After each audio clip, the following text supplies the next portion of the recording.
පුළුවන්. අද මා මේ අවස්ථාව ලබා ගත්තේ 8 ශ්‍රේණියේ විද්‍යා විෂයයේ 8 වෙනි පාඩම වන පදාර්ථයේ විපර්යාස පාඩම පිළිබඳ කෙටි පැහැදිලි කිරීමක් සිදු කිරීමටයි. ඒ සඳහා ඔබ ඉන්දික කුමාර ගුරුපියාණන්ගෙන ඔබ සියලු දෙනාගෙන් තවසර ඉල්ලා සිටිනවා. පළමුව මම භෞතික විපර්යාස සහ භෞතික විපර්යාස යන්නේ අදහස් වන්නේ කුමක්ද කියලා හඳුන්වා දෙන්නම්. යම් පදාර්ථයක පවතින ස්වභාවය වෙනස් වුවද එම පදාර්ථයේ සංයුතිය වෙනස් නොවන ආකාරයේ විපර්යාස භෞතික විපර්යාස ලෙස හඳුන්වන්න පුළුවන්. ඊළඟට මම රසායනික විපර්යාස යන්නේ අදහස් කරන්නේ කුමක්ද කියලා පැහැදිලි කරාම යම් පදාර්ථයක සංයුතිය වෙනස් වී නව ද්‍රව්‍ය සෑදීමක් සිදුවන ආකාරයේ විපර්යාස රසායනික විපර්යාස ලෙස හඳුන්වන්න පුළුවන්. ඊළඟට මම අවස්ථා විපර්යාසය යන්නේ අදහස් වන්නේ කුමක්ද කියලා හඳුන්වා දෙන්නම්. අවස්ථා විපර්යාසය සිදුවන විට සංයුතිය වෙනස් වී නව ද්‍රව්‍ය සෑදීමක් සිදු නොවනවා. එබැවින් ඒවා අවස්ථා විපර්යාස ලෙස හඳුන්වන්න පුළුවන්. ඊළඟට මම රසායනික විපර්යාස පිළිබඳ අධ්‍යයනය කිරීමට ක්‍රියාකාරකමක් කියා දෙන්නම්. ඒ සඳහා අපට අවශ්‍ය වෙනවා ලෙඩ් නයිට්‍රේට් කැකෑරුම් නලයක් හා බන්සන් දාහකයක්. ඒ සිදු කරන ක්‍රමය වන්නේ ලෙඩ් නයිට්‍රේට් ග්‍රෑම් 1ක් පමණ බන්සන් දාහකට දමා රත් කිරීමයි. එහිදී බන්සන් දාහකයේ මගින් රත් කිරීමේදී සුදු පැහැති ලෙඩ් නයිට්‍රේට් දුඹුරු පැහැති වායුවක් රත් කිරීමේදී දුඹුරු පැහැති වායුවක් පිටවන බවත් කැකෑරුම් නලය පතුලේ රතු පැහැති කුඩක් ඉතිරෙන බවත් අපට නිරීක්ෂණය වෙනවා. ඊළඟට මම රසායනික විපර්යාස අධ්‍යයනය කිරීමට තවත් ක්‍රියාකාරකමක් කියා දෙන්නම්. ඒ සඳහා අපට අවශ්‍ය වෙනවා සෝඩියම් හයිඩ්‍රොක්සයිඩ් ද්‍රාවණයක්, කොපර් සල්ෆේට් ද්‍රාවණයක් හා පරීක්ෂා නල දෙකක්. එය සිදු කරන ක්‍රමය වන්නේ කොපර් සල්ෆේට් ද්‍රාවණය හා සෝඩියම් හයිඩ්‍රොක්සයිඩ් ද්‍රාවණය මිශ්‍ර කිරීමයි. එහිදී ලා නිල් පැහැති අවක්ෂේපයක් සෑදෙන බව අපට නිරීක්ෂණය වෙනවා. ඊළඟට මම රසායනික විපර්යාසය සිදු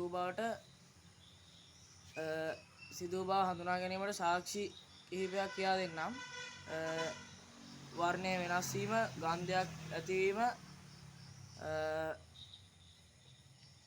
ඇතිවීම හා වායුවක් පිටවීම සාක්ෂි ලෙස ගන්න පුළුවන්. ඊළඟට මම ස්කන්ධ සංස්ථිති නියමය යන්නේ අදහස් කරන්නේ කුමක්ද කියලා දෙන්නම්.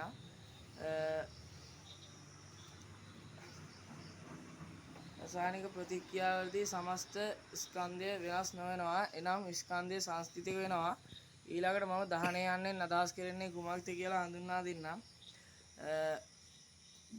දාහ ද්‍රව්‍ය දහන පෝෂක වායුව සමග ප්‍රතික්‍රියා කිරීම දහනය ලෙස හඳුන්වන්න පුළුවන්.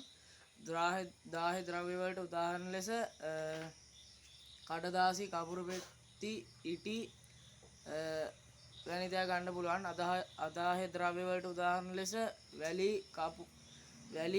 ගල්, වීදුරු වැනි දෑ ගන්න පුළුවන්. ඊළඟට මම ජලන උෂ්ණත්වය යන්නේ අදහස් කරන්නේ කුමක්ද කියලා හඳුන්වා දෙන්නම්. දාහ ද්‍රව්‍ය වාතයේ දහනය වීම ආරම්භ වන උෂ්ණත්වය ජලන උෂ්ණත්වය ලෙස හඳුන්වන්න පුළුවන්.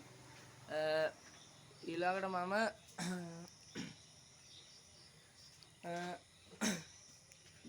දහනයට අත්‍යවශ්‍ය සාධක කිහිපයක් කියා දෙන්නම්.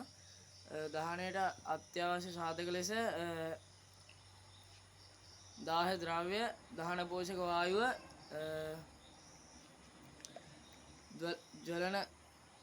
දාහ ද්‍රව්‍ය ජලන උෂ්ණත්වය රත් වීම අවශ්‍ය වෙනවා. ඊළඟට මම ගිනි ත්‍රිකෝණයක් පින්තූරයක් මගින් පෙන්වන්නම්. මේ තියෙන්නේ ගිනි ත්‍රිකෝණය, මේ තියෙන්නේ ගිනි තාපය, මේ තියෙන්නේ ඔක්සිජන් සහ මේ තියෙන්නේ ඉන්ධන. ඊළඟට මම ලෝහ මලින වීම යන්නේ අදහස් කරන්නේ කුමක්ද කියලා දෙන්නම්. ලෝහ භාණ්ඩයක් වාතයට විවෘතව කාලයක් තැබූ විට එහි දිස්නය නැති වී යනවා. එනම් මෙලෙස ලෝහ භාණ්ඩවල මතුපිට පෘෂ්ඨයේ ඇතිවන වෙනස් වීම ලෝහ මලින වීම යනුවෙන් හඳුන්වන්න පුළුවන්. ඊළඟට මම මලකට කැමෙන් ලෝහ මල වැදීමෙන් ආරක්ෂා කර ගැනීමට ක්‍රියාකාරකම් කිහිපයක් හඳුන්වා දෙන්නම්. ලෝහ මත තීන්ත ආලේප කිරීම, ලෝහ ගැල්වනයිස් කිරීම, ලෝහ මත ග්‍රීස් ආලේප කිරීම හා ලෝහ මත ටින් ආලේප කිරීම ගන්න පුළුවන්. ඊළඟට මම උදාසීනීකරණය යන්නෙන් අදහස් වෙන්නේ කුමක්ද කියලා දෙන්නම්. අම්ලයකට බස්මයක් එකතු කිරීමේදීත් බස්මයකට අම්ලයක් එකතු කිරීමේදීත් එහි ආම්ලික හා බාස්මික ගුණ අඩු වෙනවා. එලෙස එක්තරා අවස්ථාවකදී ආම්ලික හා බාස්මික ගුණ සම්පූර්ණයෙන්ම නැති වී යනවා. එම ක්‍රියාවලිය උදාසීනීකරණය ලෙස අපිට හඳුන්වන්න පුළුවන්. ඉතින් මගේ කෙටි පැහැදිලි කිරීම මෙතනින් අවසానයි. මට මේ අවස්ථාව ලබා දුන් නින්දික් කුමාර ගුණපියාණන්ටත් ඔබ සැමටත් ස්තුතියි.